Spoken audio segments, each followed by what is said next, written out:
What? Excuse me?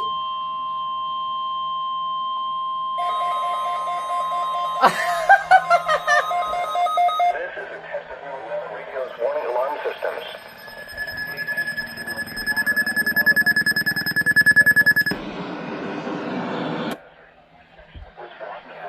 I mean, they're back on the air, but...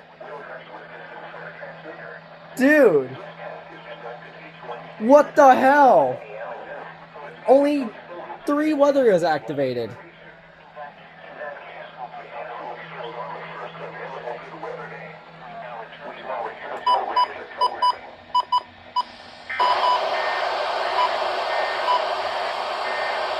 I got KZ41 a little bit. Dude, that registered that as a flash flow warning.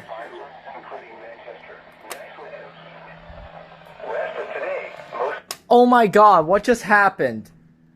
Oh my god. That Honeywell would have definitely not gone off anyway. What the hell was that?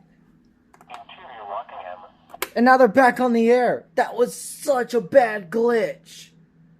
Oh my goodness, almost nothing went off.